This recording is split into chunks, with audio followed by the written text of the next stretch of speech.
మంత్రులు సింగపూర్ ఎందుకు వెళ్ళారు, వెళ్ళి ఏటి చేశారు, ఎంత తగలేశారు అని ప్రశ్నల మీద ప్రశ్నలు సంధించేస్తున్నారు కారుమూరి వెంకటరెడ్డి.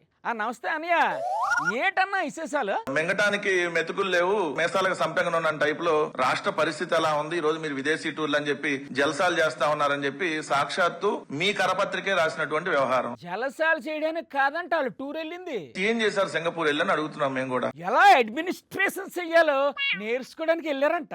సింగపూర్ వెళ్ళి మంత్రులు ఒరగబెట్టింది ఏంటి? బోల్డ్ అంత జనరల్ నాలెడ్జ్ సంపాదించుకొచ్చారు కదా, ఇంకెటు కావాలా? దాని వల్ల ఇప్పుడు ఈ రాష్ట్రానికి వచ్చేది ఏంటి? ఏపీని సింగపూర్ గా మార్చడం ఎలాగా అని తెలిసింది కదా మనకి. వ్యవసాయ శాఖ మంత్రి సింగపూర్ వెళ్ళి ఏం ఒరగబెట్టాడని అడిగాం. అక్కడ రైతులు వ్యవసాయం ఎలా చేస్తున్నారో తెలుసుకోవడానికి వెళ్ళారు. సింగపూర్ లో వ్యవసాయమే చేయరు. అయితే వ్యవసాయం ఎందుకు చేయట్లేదో తెలుసుకుందాం అని వెళ్ళుంటారు. పరిశ్రమల శాఖ మంత్రి లేకుండా పరిశ్రమల గురించి సింగపూర్ వెళ్ళి డిస్కస్ చేశారంట. మరి అదే వాళ్ళ స్పెషాలిటీ. ఈ 2 సంవత్సరాల్లో మీరు పెట్టినటువంటి దుబారా. ఏం దుబారా చేశారు? ముఖ్యమంత్రి ఎక్కితే స్పెషల్ ఫ్లైట్, దిగంగానే మళ్ళీ స్పెషల్ హెలికాప్టర్. మరి ముఖ్యమంత్రి గారు అంటే ఆ మాత్రం బిల్డప్ ఉంటది కదా. ముఖ్యమంత్రి కొడుకు సకల శాఖల విధ్వంస మంత్రి, అతని పేరు లోకేష్. అతను ఎక్కితే స్పెషల్ ఫ్లైట్, మళ్ళీ దిగంగానే స్పెషల్ హెలికాప్టర్ రెడీగా ఉంటది. ముఖ్యమంత్రి గారు కొడుకు కాబట్టి ఆయనకు కూడా ఉండాలి కదా బిల్డప్.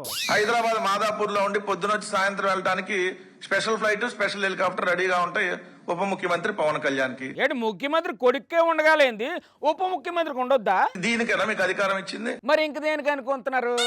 మీరు అక్కడే ఆగండి పాలి. అక్కడ అంతే మేడం ఉన్నారు.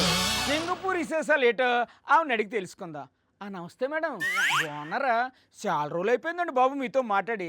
ఏటండి టూర్ విశేషాలు? స్టార్టింగ్ మేము దిగిన తర్వాత అరౌండ్ 11 o'clock మాకు స్టార్ట్ అయిన జర్నీ. 7th డే 8 o'clock మా ఫ్లైట్, 4 o'clock మేము ఎయిర్పోర్ట్ కి రీచ్ అవ్వాలి. 2 o'clock వరకు మీకు క్లాసుల్లోనే ఉన్నాం. అంటే మీరు సింగపూర్కి వెళ్ళింది ఎంజాయ్ చేయడానికి కాదా? అంటే చాలా మంది ఏంటంటే ఇదేదో ఎంజాయ్మెంట్ ట్రిప్ అది ఇది అని మాట్లాడారు కానీ అయ్యయ్యో, మరి మీరు అక్కడికి వెళ్ళి ఏం చేశారు? బాగా నేర్చుకున్నాం సార్. ఏటి నేర్చుకున్నారు? ఎవ్రీవేర్ సింగపూర్ వెళ్ళిన దగ్గర నుంచి మేము ఎండింగ్ వచ్చినంత వరకు ఎక్కడో అక్కడ ఏదో ఒక షాడో సీఎం గారిది కనిపిస్తూనే ఉంది. ఏటి సింగపూర్ లో కూడా సీఎం గారు షాడో కనిపించిందా? అయ్యో బాబోయ్.